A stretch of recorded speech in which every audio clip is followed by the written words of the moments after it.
Have you ever noticed how some businesses just print money while others can't stay busy for more than a week at a time? And here's the crazy part. Most of the time, it's not the product, it's not the people, it's the pipeline, it's the visibility, the conversions, it's the follow up. Well, today's guest has mastered all three. Let me ask you a question. What if you could take a small home service company, say HVAC, plumbing, duct cleaning, and make it so booked, so busy, so dialed in, so profitable that it becomes a seven-figure asset someone would gladly pay 5 to 10 times earnings for? Well, that's exactly what Phil Risher does. You see, Phil is the founder of Phlash Consulting. He went from paying off $30,000 in student loans and stacking and saving up $60,000 by the time he was 25 years old to leaving Enterprise Rent-A-Car, helping a local duct cleaning company triple their profit, and building a digital marketing firm that now drives millions in revenue for clients all across North America. Well, he's been featured in Forbes, CNBC, Business Insider, Yahoo Finance, and he is here on the show today to break down the exact systems behind scaling, selling, and staying fully booked all the time. We're talking how to actually convert website leads into paying customers, the three growth levers every business has to pull, and the strategies home service companies are using right now to dominate their markets. So buckle up, because if you want to understand how real businesses scale, operate, and exist and exit at massive multiples, Phil is the guy to listen to here on this show. Well, welcome to Raising Private Money, the only podcast for real estate investors who want to fund their deals without relying on banks, credit, or using their own cash. I'm Jay Conner, the Private Money Authority, and I show you how to get private lenders begging to fund your next deal, because every good deal starts with the money. You're going to meet Phil, my special guest, right after this. If you're a real estate investor and are wondering how to raise and leverage private money to make more profit on every deal, then you're in the right place. On Raising Private Money, we'll speak with new and seasoned investors to dissect their deals and extract the best tips and strategies to help you get the money, because the money comes first. Now here's your host, Jay Conner. Phil, welcome to the show. Yeah, Jay, thanks so much for having me. I'm really excited to talk.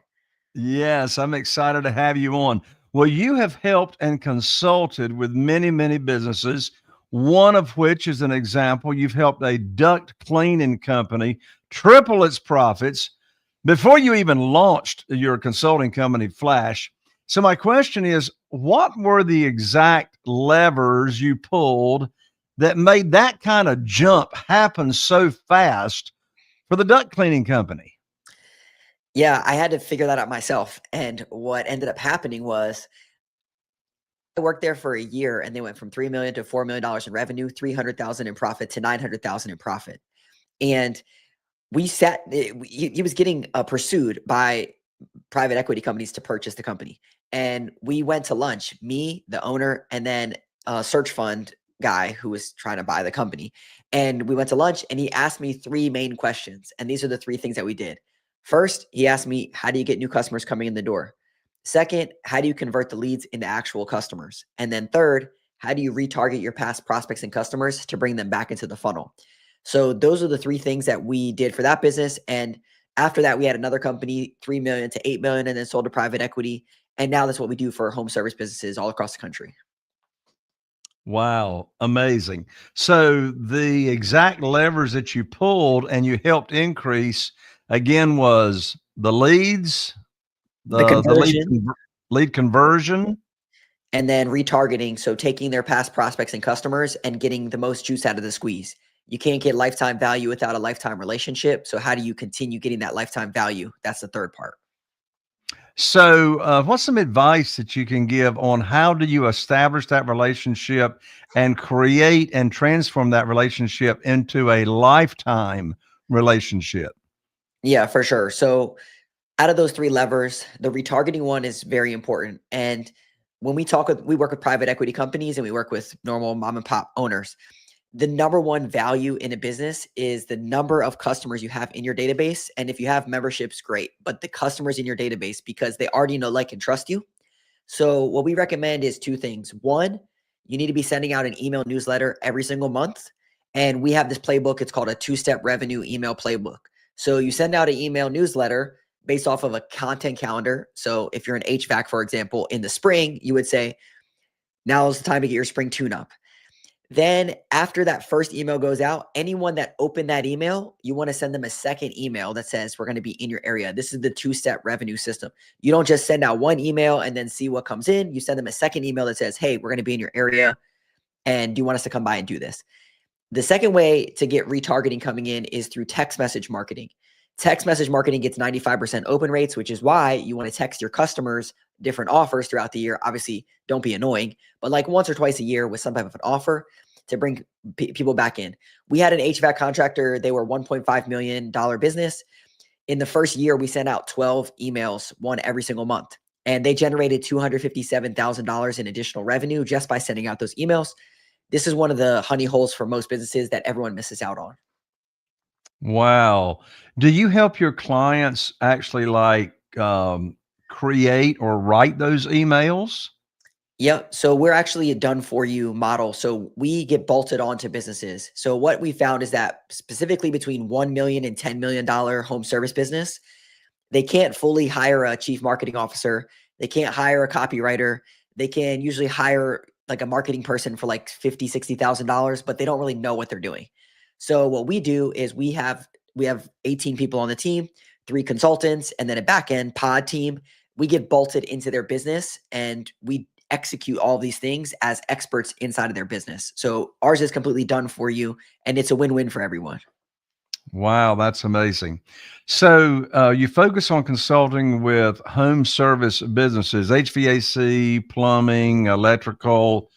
What would you say are some of the biggest marketing mistakes that you see that keep these businesses from staying fully booked and really maximizing revenue? Yeah, there's 2 big ones. The first one is that they're spending money on ads, but they don't know the return on ad spend. So they're just praying to the Google gods that they send them leads and just giving money to them, and they don't know if it's actually turning into revenue. So at my home service business, when I was working there, we were spending about $10,000 a month on ads, Yelp, Google search ads, Google local service ads, Angie, and we didn't know if that $10,000 was turning into $100,000 or $0. And most home service businesses just fly blind and just go off gut feeling. They don't have all the data dialed all the way through. And unfortunately, most marketing companies don't go into their CRM and pull out the data. So everyone just kind of flying blind with numbers, but they don't have the full scope. So the first thing is, a big mistake is you're spending money on ads, but you don't know if it's actually working.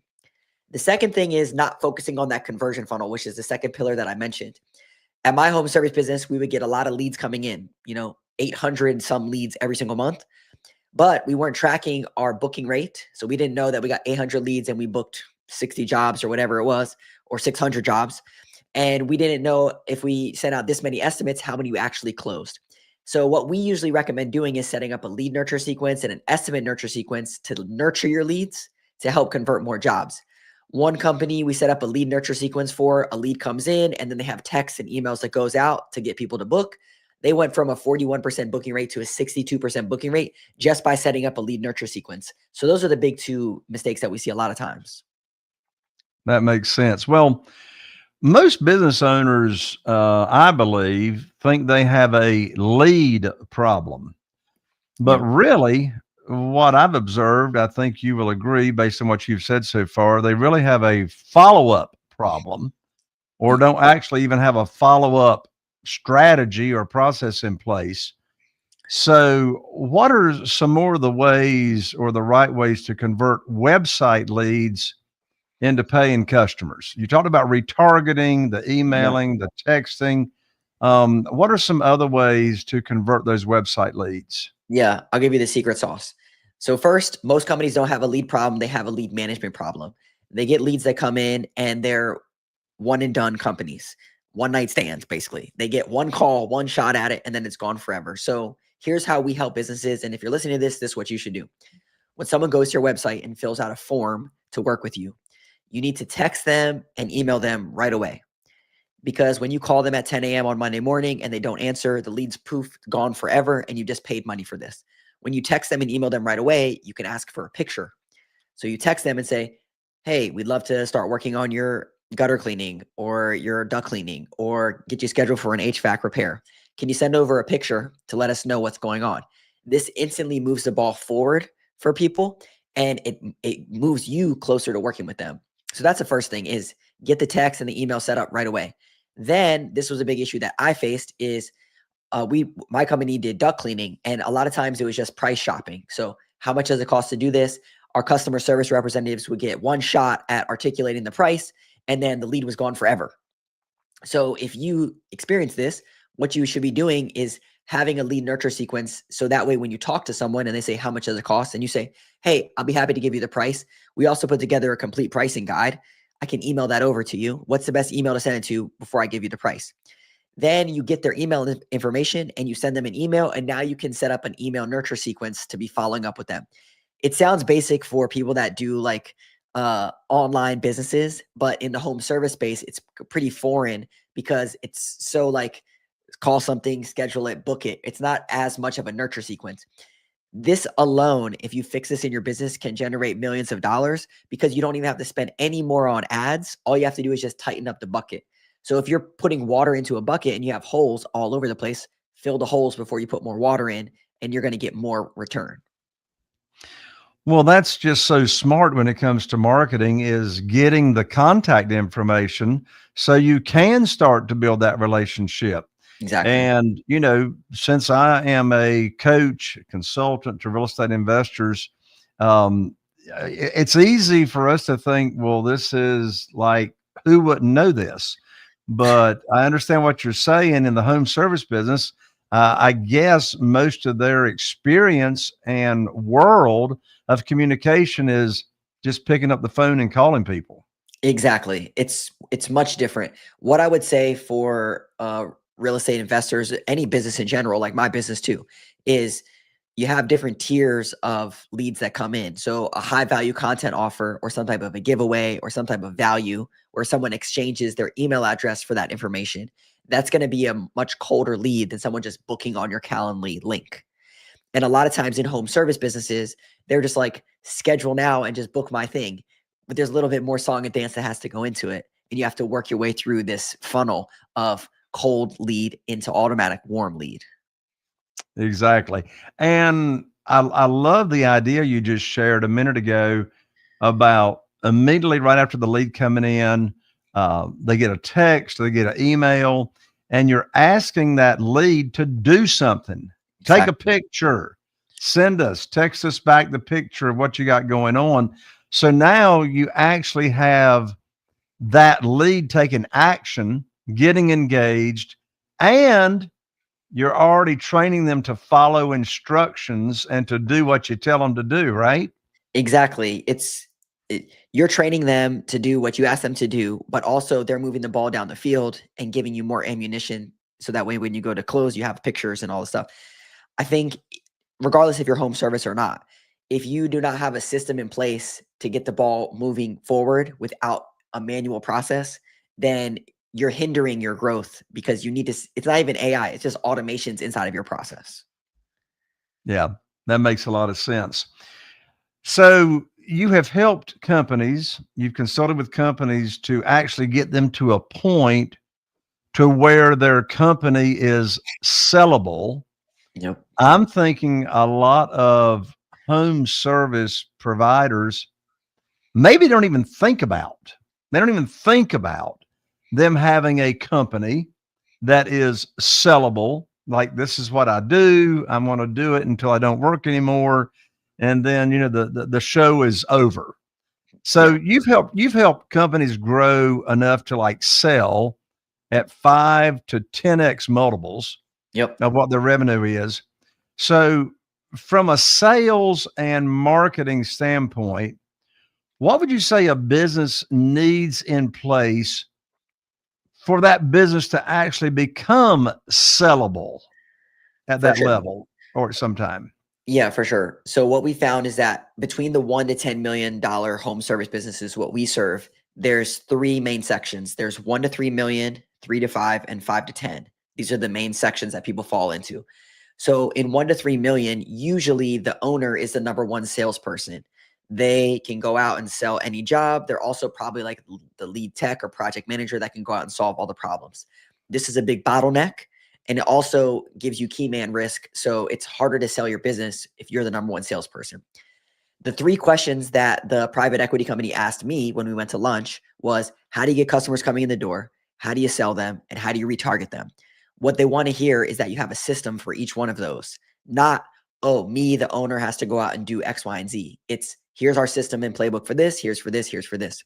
So the first thing is, like, if you're 1 to 3 million, you got to buy back your time. And Dan Martell has a really good book on this called Buy Back Your Time. And he has a 5-rung replacement ladder.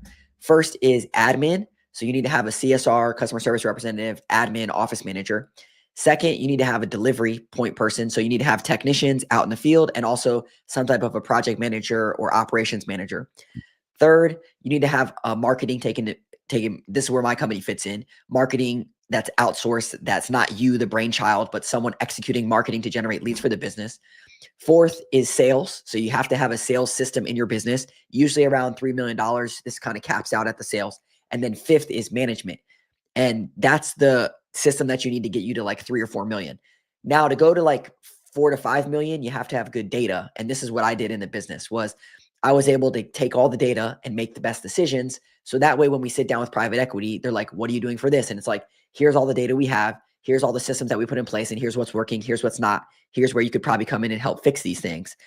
And the company that I worked at was doing 5 million top line, and EBITDA was around 1.5 million. And he sold for more than 5x because we had all this data dialed in and all of these people in place for the business. So he could literally just step out, someone else step in, execute a little bit better and refine the process, and then grow the business. So those would be the main things that I would see specifically in like the $1 to $10 million range, is having those parts fixed. That makes a lot of sense. Now, your actual business, Phlash Consulting, your business has scaled to 7 figures, serving clients all over North America. So from your perspective, your experience, what systems and processes did you put in place that allowed you to make that kind of big leap without everything falling apart? Yeah, for sure. So there's a saying that up until $1 million, once you hit $1 million, the hustler has to die and the leader has to be born. And for me, when I hit $1 million, I was pretty much, the number one salesperson. I was the ops person. I was doing a lot of these roles in the business, but it was capping the potential for growth. And it's very risky or scary for a lot of people, because imagine you're doing $1 million and your profit is $200,000, 20%. Now you have to take that 20% profit and hire a bunch of people for $80,000, $100,000, $150,000, and the profit's gone, poof. And hopefully this helps you grow your business. That was the biggest thing for me, was getting over that hump. So that way I could build out a team. And once I built out the team, my business doubled. And once I doubled, now I have the revenue coming in. So if the person's not the right person, at least I have the position and the allocated funds to bring someone else in that would be the right fit. For me, that was a big game changer. I would say the other thing would be those 3 levers in my business, which is, how do I get leads coming in? For me, it's a lot about content. And then the second part, the conversion, is our sales process. So like, we have a weekly email newsletter that goes out that gets 50% open rates because it's just tons of value. And then inside of our conversion process, what does our sales system look like? So it's basically like those 3 things inside of your business. It's a little different between B2B and B2C. I'm B2B, but it all is the same principles. You get leads coming in, you convert them through a sales process, and then you keep retargeting them and bring them back into the funnel. Excellent advice. Excellent advice. Now let's assume that you have a new client that comes on, business owner, service company, and let's say their primary goal is to double their sales in the next 12 months. Given your experience working with all these clients, where would you tell them to focus first and why? Yep. There's 4 numbers that they need to track. That's it. There's a million distractions, but there's only 4 numbers. First is your booking rate. Booking rate means you got this many leads and you converted them into this many jobs.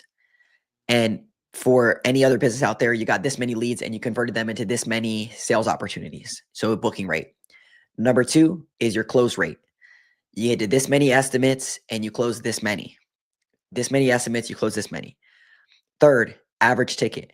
Your average ticket is $2,000 or your average transaction value is whatever. Fourth is customer acquisition cost. How much does it actually cost to get a customer? Those 4 numbers, that's all you have to focus on. Everything else, when you have the people in place, if you just focus on those numbers, you're going to grow your business. For example, your booking rate should be in home service. The average is 42%. The good people do 62%.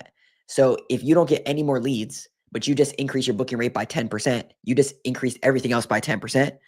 Then if you increase your conversion rate by another 10%, you get more returns and you don't even get any more leads. Then you increase your average ticket from $1,000 to $2,000. You just doubled your revenue. So those 4 numbers will drive extreme growth if you focus on them. And what I recommend doing is every month pick one of the 4, and every month is just, how can I get my customer acquisition cost to be better? How can I get my average ticket up? How can I get my booking rate up? And it comes down to knowing those 4 numbers and then getting better and better every single month at those numbers. So when you work with your clients, in what kind of way do you coach them on, well, This, how do I increase my conversions, right? I yeah, get my booking, but how do I increase the bookings? How do I increase the conversions? Do you work with them in detail on that? yeah, great question. This was my biggest heartburn. Was there's digital marketing companies floating out here. Then there's your CRM data in here. And then there's automations over here. And most companies want all 3 to be talking and working together. So what we do is we actually go into their CRM, their client relationship manager, like a HubSpot or whatever. But for home service businesses, it's Service Titan, Jobber, or House Call Pro, the main ones. And we actually pull that data out every single month, because as a marketing company, we could get you a bunch of leads, but if you don't turn them into quotes, or you get a bunch of quotes and you don't turn them into sales, well, then we need to fix your sales process by either helping with automations, creating content, telling you, don't spend any more on ads until you fix this thing. But it's all about growing the business, not just getting more leads coming into the funnel. That makes a lot of sense as well. So I'm sure we got some small business owners here that are tuning into the show, and some of them are feeling stuck. They feel stuck. They got maybe decent revenue, but they really don't have any kind of growth going on. When you diagnose a company or a business owner, what's like the first diagnostic step you or your team does to figure out what's really truly holding them back? Yeah. So if someone's feeling stuck, usually they feel like they're stuck with leads. So I'm just going to speak directly to that one. Is like, how do I get more leads for my business? And there's a million things that we could talk about or ask them questions on, but let's just focus on leads, because probably that's what people want to hear. So what we recommend, and I'll speak to home service and just general businesses like my business as well.